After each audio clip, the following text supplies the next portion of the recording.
This Breaking just in. news. Commencal Meta HT. I'm getting word that the console got a flat tire out on the trail.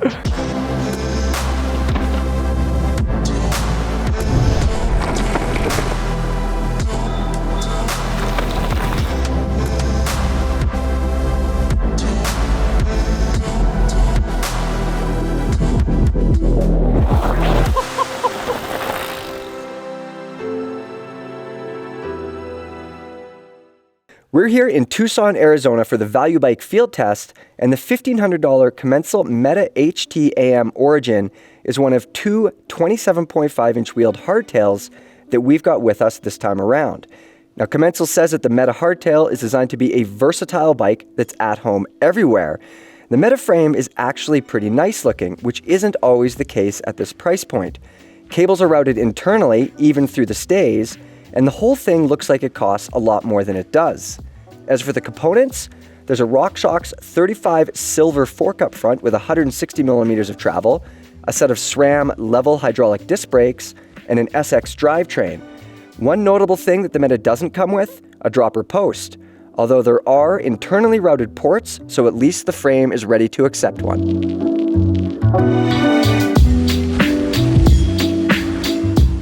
Well, the story is it has 2.8-inch wide, 27.5-inch tires, which I didn't actually know when I ordered this bike in for this test. Isn't that diameter a little too small? It's a little bit different than what we thought. I thought it was a 29er. I like how you accidentally ordered the 27.5-inch real bike. We didn't want it here. We didn't know what we were getting, but we got it. It was kind of a surprise because it's kind of in between model years for Commencal. The 2021 models are still available. This is a 2021 technically, and the new models for 2022 come with 29-inch wheels on the bigger sizes. The frame can accept both. So same frame, the frame hasn't changed for the next year, but this one comes with 27.5-inch wheels, kind of plus size tires. So 2.8s. Yeah. High rollers, 2.8 high rollers. Yeah, a little bit of a surprise, but it actually worked pretty well, actually really well here in the desert. So it's super pointy, lots of gravel, kind of like sandy washes and stuff. So I enjoyed it. Climbing, it's kind of like that rock crawler sort of feel. You're not going anywhere that fast. It means you're climbing really slow. Yeah. That's what it sounds like you're saying. Yeah, you're not sprinting anywhere, but you can get up pretty technical stuff without losing traction. All right. Lots of traction, maybe not a lot of speed. And I mean, it's nice because they give you more traction, and hardtails don't have a lot of traction. You know, people say they're efficient, but you actually do lose traction not having rear suspension. You're bouncing up and down a lot. And so these have a lot more give, and you can run lower pressure. And I mean, we all kind of thought plus size was dead. I haven't ridden a plus size tire in years. Oh yeah, it's been a while. But we saw them and we're like, oh, well, you know, this is actually the perfect application for plus size. Yeah, to be fair, I think we could all agree that we're not, like generally speaking, we're not fans of plus size tires. But in this setting, on this bike, in this place, it's a pretty good setup, isn't it? For sure. Yeah. Do you guys think that you had more traction on the climbs because of that? Like, were you making things that you wouldn't clear with regular tires? I would say so, yeah, especially when you just get like a mass of stuff where you just kind of want to be able to keep that rear wheel from spinning out. A lot of stuff here is kind of coated with kitty litter in some spots, so I think this just has a wider surface area. It definitely helps on the climbs. Right. Last question about climbing is for you, Ryan. When I look at this bike, it definitely doesn't look like it's something that's meant to go flying up the hill. Like, I know that's not the purpose. When you're on it, what sort of mindset does the bike put you in? Is this something that you're just like, I'll get there when I get there, you know? Yeah. Or do you want to pedal a little harder because it is a hardtail? It's going to be different than what I'm used to, right? Yeah. So, you know, I'm already in sort of a hardtail mindset, and I know that like I have to be a lot more careful with my balance and like where I am on the bike while I'm climbing, because it's, you know, you don't have any rear suspension to take up the bumps. I did appreciate the plus size tires because it allowed me to get out of the saddle more and still have traction, whereas like a smaller, you know, normal size tire, I think I would have to be a lot more careful with like my weight distribution on the climbs. I don't feel like I was going like super fast, but like it didn't feel super tractor-y either. Like it was somewhere in between. Super fast either. Yeah, I definitely wasn't. Yeah. And I also want to say it has a 160 millimeter fork, which seems like, you know, in a lot of people's minds it might be, oh, it's over forked, it's too much. You know, you complain when there's a bike with 20 mils more and it's full suspension. Yeah. This has 160 and 0. Yeah. Okay, wait. So are you using a lockout on that then, with all that travel? No, I don't use a lockout on any fork. I'm just asking. No, I don't even know if it might have one, but either way, I just want to say that it feels comfortable with that. Like it feels nice and balanced when you're climbing. It doesn't feel like you're choppered out, even though it has a really long travel fork. That's a good point. All right, so that's the story with the Commencal on the climbs. It sounds like we got some plus tire converts here. Guys, are plus tires the future? Don't answer that question.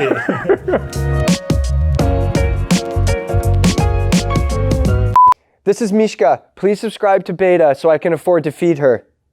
She eats a lot, and right now the Beta membership is half off. It's only $24 a year. Even Mishka could afford that. Yeah.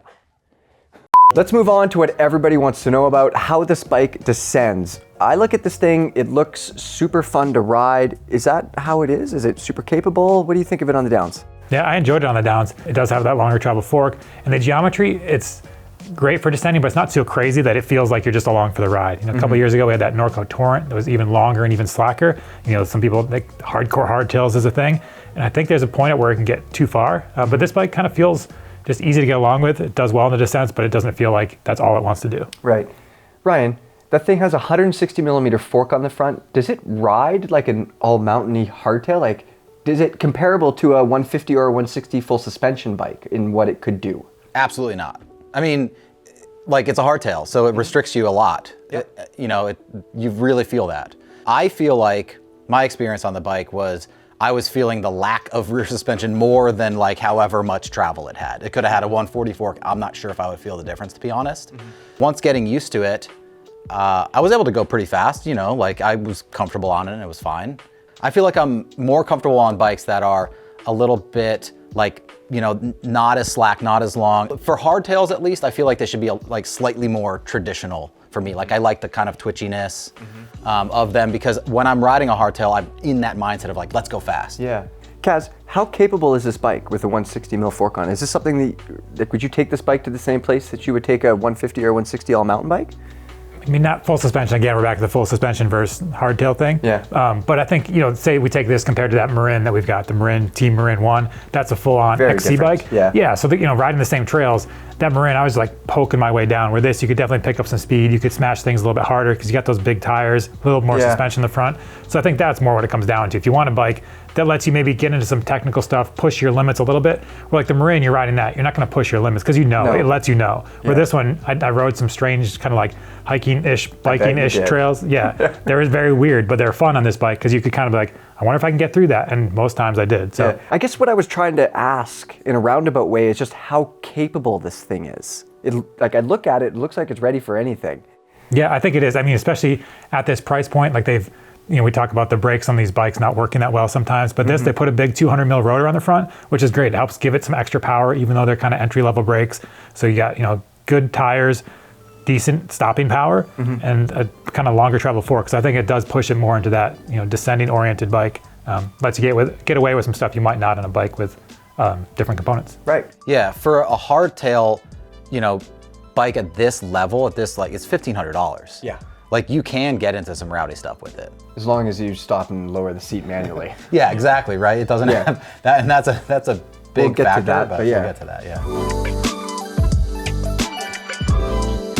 Next up, we're gonna talk about components. Guys, when I look at this hardtail, the first thing I think is it deserves a long travel dropper post. Is that one of the first things you would do? Absolutely. Like I think it's not even an option to ride this bike without a dropper post, or kind of frankly any bike these days. The Marin gets away with it. Like it's definitely a more XC oriented bike. I don't have a problem with that bike not having a dropper post. I do. Right. He does, but this bike, you look at it, it looks like it's meant to do the things, Yeah, and it's got huge standover and stuff. Like it's got a really nice low slung attitude to it, and like you can put a long travel dropper post on this thing. Yeah.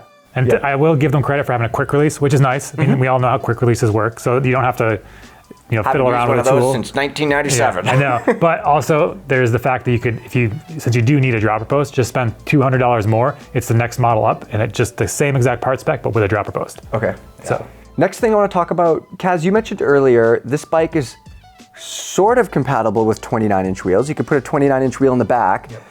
Tell me about the fork. Yeah, when we saw it, we realized, that's 27.5 wheels. Okay, that's fine. But what if we wanted to put 29-inch wheels on it and try it?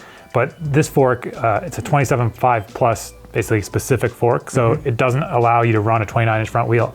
So you're kind of limited. It doesn't make the bike as versatile as it could be. In the past, there were forks that you could accommodate both, or they put a 29-inch fork on and put a 27.5-inch wheel. Yep. But this is a 27.5-inch fork. So something to consider. You're kind of losing some versatility there. Ryan, speaking of the fork, it's got a 35 on the front. Sometimes these are hit and miss. We have some that are better than others. What's the story with this 35? You know, to be honest, this one didn't bother me too much. I'm expecting that it's not going to be a high-end fork, right? Like I'm going into it expecting that it's going to be limited. Bushing play and rebound adjustment, what is that like? Is there any bushing play? Yeah, there was bushing play for sure. I felt it. Like I had like a sort of my headset's loose feeling a little bit. But you know, like as far as like overall stiffness is concerned and like average damping quality, it felt like a fork that, you know, it's like a high-end fork from 15 years ago. Yeah, it's doing fork things, right? It's doing fork things. It's not freezing up or doing like sketchy, Right. you know? So it's like, it's what you expect for a bike of this price range. Speaking of sketchy we got some timed testing results. Kaz, tell me about them. Yeah, time testing, which actually ended up second place on the climbs, just behind that Marin, which is kind of surprising, but Why do you think that is? Is it the traction from the tires or? that could have helped. I mean, definitely our test loop had some pretty nasty climbs in there that were kind of hard to make, so that could help with that. Yeah, so second place, that's good. And then descending, it was actually third place behind the Salsa and the Marin. So again, just kind of Still ahead of the sinker though. ahead of the sinker. So yeah, kind of middle of the road results there. Yeah, for me, it was my favorite bike to descend on, I would say. So it doesn't matter what the times say, this is my favorite bike to go downhill on out of the hardtails. We're gonna talk about models, pricing, and value next. Kaz, you already mentioned it earlier, an extra $200, drop or post, obviously. Yeah, worth the money, worth the upgrade. Same exact part spec, we just have a seat that goes up and down, and that's what you want. Yeah, you definitely need that. Right, and Kaz, if people wanted a much more expensive version of this bike, I imagine they could find that, couldn't they? That's also available. Yeah, Commencal's lineup for the hardtails is pretty deep. So they have some super high-end builds, middle of the road. So just kind of a matter of checking out their website and seeing which one fits your budget. Right. Another thing before we move on, we also have Diamondback's sinker here that we're testing. It's the same price, it's $1,500. I mean, you put these two bikes against each other, pretty big difference, especially in frame quality. The Commencal's frame, so nice. Diamondback, sinker, not so much, eh? Yeah, I mean, there's no comparison. Like, there just isn't. The way to go is the Commencal, for sure. Zero questions. I mean, we could go over all the details, but really, like, just get the Commencal. Yeah, just buy the Commencal, 100%. Before we get out of here, we're gonna talk about pros and cons. Kaz, you're gonna tell me what you like. Yeah, I think we've gone over it a bunch before, but this frame is a nice frame. You could start with this if you want to put better parts on it as time goes on. Totally worth it. The geometry works well for a wide range of riding, as long as you're skewed a little bit towards the more descending side of things, but great all-rounder, super comfortable.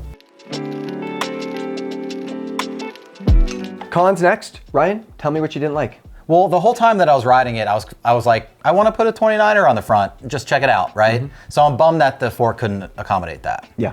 And of course, the like most obvious thing is no dropper post.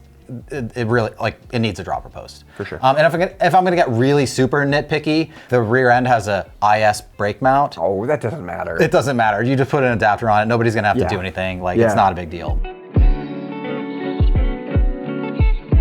So it's fair to say that you guys are pretty stoked on this bike, but Kaz, who would it best suit?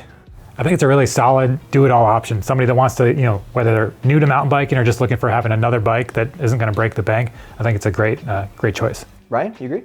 Absolutely, yeah. It's a good do-it-all bike. You can take it on bike packing trips. You know, you can ride it occasionally, ride it every day. I think it's cool. All right, that's our take on Commencal's Meta HT AM Origin. Stay tuned for more video reviews from the Value Bike field test in Tucson, Arizona.